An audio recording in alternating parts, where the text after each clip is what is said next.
What's up, guys? Welcome back to the channel. Today I'm gonna go get some 1.0 tint put on the Corvette. What I'm thinking right now is doing 20% on the back right here, and then I'll probably do 20 on the back, 35 on the sides probably, and then I think I'm gonna do a 5% brow. Not really sure how that's gonna look. Right now my daily driver is a Toyota Camry, and I have the windshield at 50%, and it's super dark. It looks good, but at nighttime, whenever you see like taillights and stuff like that, it looks like there's two of everything. So it's kind of annoying sometimes. So I'm gonna take this thing and go get that done really quick, and then I guess I'll see how that looks. So pretty excited for it. The dude said it's gonna be like $350, which really isn't bad. Yeah, so stay tuned, and I'll let you guys know how it looks and everything afterwards.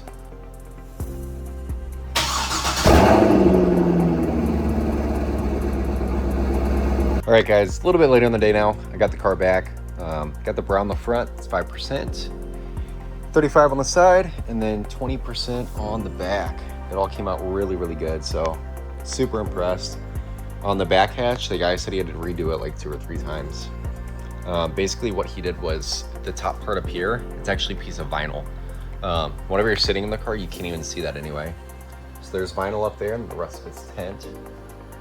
And it looks super duper good. There's the windows right there. Before they were fishbowl, you can see right through it. So this definitely looks way, way better. Here we got the brow for that sun so it's not in your eyes.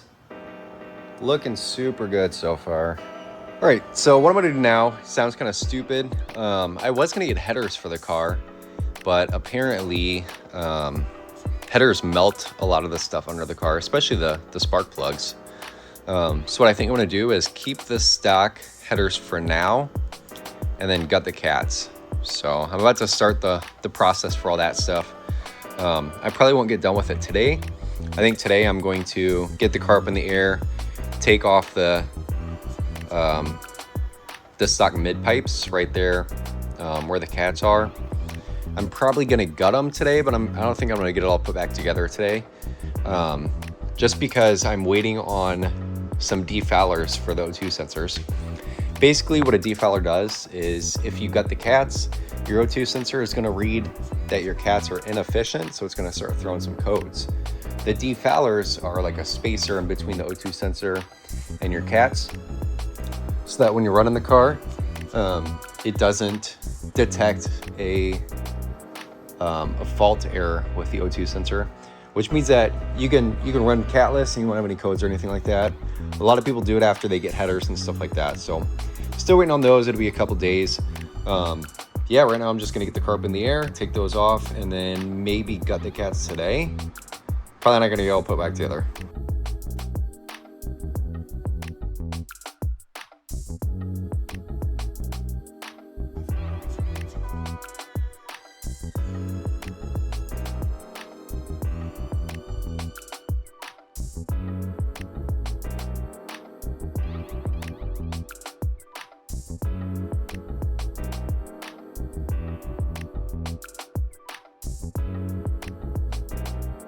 All right, so got the car up in the air. The way that I did it is use this little jack, put a piece of wood under there, and then these are just sitting right up against it. So if anything does happen, it should hold it. I also pulled the e-brake and then chalked the back tires. I think what I'm gonna do for this is just connect it or disconnect it at the H pipe, and then probably I'll definitely have to go in there and disconnect it from the header itself, and then take it off there, pull it out, and then probably use a drill and just go to town with a drill and see if I can get it to come out. So that's kind of the plan right now. All right, so I got the passenger side one off. It sat up in there kind of like this, something like that, maybe like that. Yeah. So I was able to get this off, thankfully. It wasn't too bad. My car came from Florida and California, so there's like no rust under there. Even everything on here, it wasn't too bad. It looks a little rusty, not. And then I took the O2 sensor off, which was also pretty easy, thankfully. And then I kind of cleaned it out a little bit. So it's not faulty yet. I just want to clean it while I had it out. I looked inside of here and half of it, you could kind of see it, like it's clogged up on that side right there. This side doesn't look as bad. That side's definitely clogged. So I'm only getting like 50% of air coming through there. So super restrictive, it looks like. What I'm gonna do now is take a drill and drill out as much of that as I can, kind of hit it out. But I'm gonna get all that stuff out of there.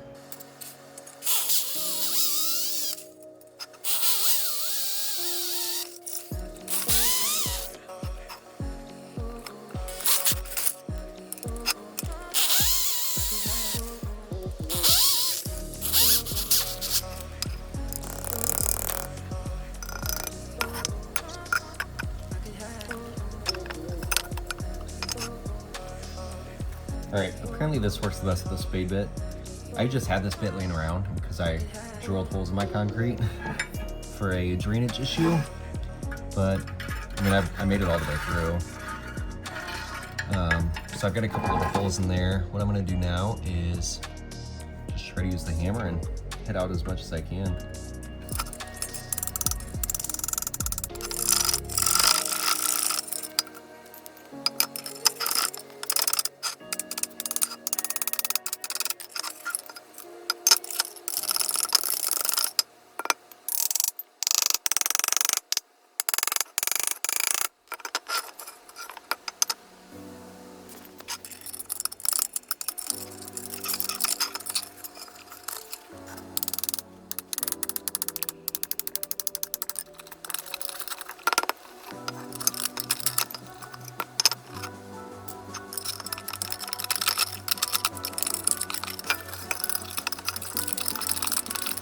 So here is the cat and then all the stuff that came out of it. This is the inside. So it's entirely gutted. There's a little bit of dust in there. I'm probably gonna spray it out really quick. But yeah, one down. Can't put it together quite yet because I still have to wait for the O2 spacers to come. Hopefully that'll be in a couple of these though. All right, so passenger side over there is done. As you can see, it's just laying on the ground for now. Got the driver's side out. What I did with the O2 sensor, set it to thorough code, is I took it off here, and then I used a Dremel to cut the little tip off. And then tomorrow morning, early in the morning, I'm gonna go get some spark plug non-foulers, and I'm gonna throw this in there, and it should fit because I cut the end of it. I'll show you what I mean here in a second. And then I should just be able to plug it all back in and it should be good to go. So I'm gonna get to work on this one really quick. And then after I get this one done, I'm going to bolt these back up in there with the O2 sensors off for now. And then tomorrow I'm gonna go grab those, put the non-fouler in there, put the O2 sensor in there, and then just plug it in. And I should be good to go. All right, I'm gonna show you guys what I mean really quick. So the spark plug has this piece on it. If I were to get the non-foulers, and this big thick piece right here wouldn't be able to fit in there. Whenever I cut that off, it looks like this. Oh, there we go. So whenever I cut it off, it looks like this. Yeah, there's a little hole right at the very end, and that's where the air comes in. And then with the non-fouler, it's basically going to sit in a bung. That's pretty much the same thing as this, with a little hole at the end. So the piece that's inside of here will kind of stick out of there. It won't stick out actually, it'll just be exposed to some of the air. So it should work with no issues.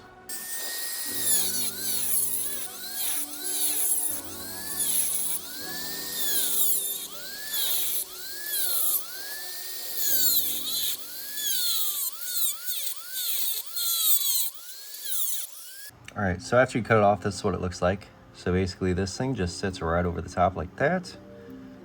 Whenever you cut it off, it exposes that little, it's like a ceramic piece right there. Whenever I put it in the non-fouler, it should be able to detect just a little bit of air that's coming out of there and not throw any codes or anything like that. So we should be all good. This spark plug's done now, or not spark plug, this O2 sensor is done now. I'm just gonna set it to the side, and then when I got this second cat out, and then kind of stick it all back into place.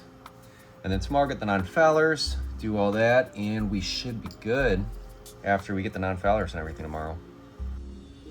All right, here's the O2 sensor with the spark plug non-fouler. So I'm basically just putting it in here like this, and then putting both these together, and then putting this where the O2 sensor would normally be. And then after I get that done, I'm gonna bolt everything down, lower the car down, and then I'm gonna turn it on and let you guys listen to it. All right, I'm excited. It's time for the initial startup. I'm gonna roll the windows down a little bit so you can kind of hear. All right.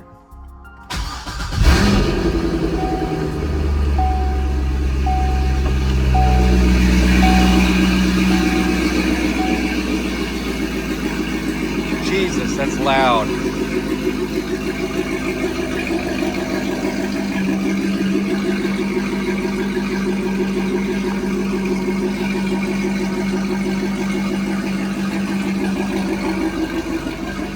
That sounds insane.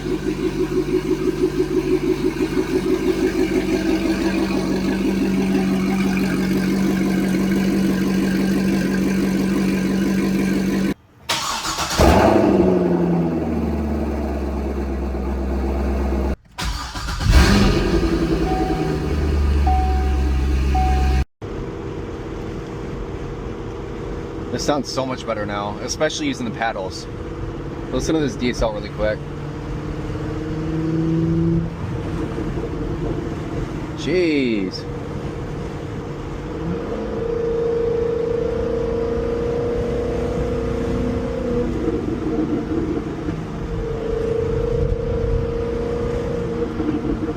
Oh my God, sounds so good. The format's a little bit different now. I'm recording with my Meta glasses because I'm driving and it's easier for me. But it's kind of the same tone, but you definitely get a lot of decel. And it's a little bit louder. I can't really hear it as much from the inside, but I'm sure on the outside it's quite a bit louder. So overall it sounds really good. Looks like no check engine lights or anything right now. So that's nice. Overall everything's working really well. So I'm very excited for it. I think that's gonna be it for today's video. I might get a couple more clips of me driving with these Meta glasses on. So yeah, thanks for watching, and I will see you guys in the next video.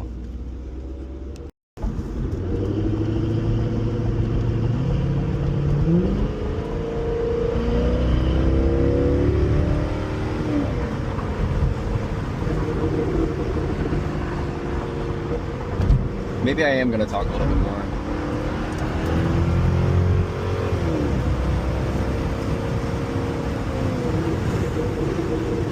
Sounds so good. I can't help it. I'm just smiling the whole time. The reason that I made this video is because I couldn't find any videos where somebody had the Corsa Xtreme exhaust and they decided to do a cat delete. So that's why I made this video. On the interstate, there's literally no drone. It's like, even with the windows down, you can't even hear it. I'm gonna roll them up and then cut out the window a little bit. There's no drone. It's nice. It makes it way louder on the outside, but on the inside, it's still very, very calm. Overall, I'm really satisfied with it though. It sounds awesome.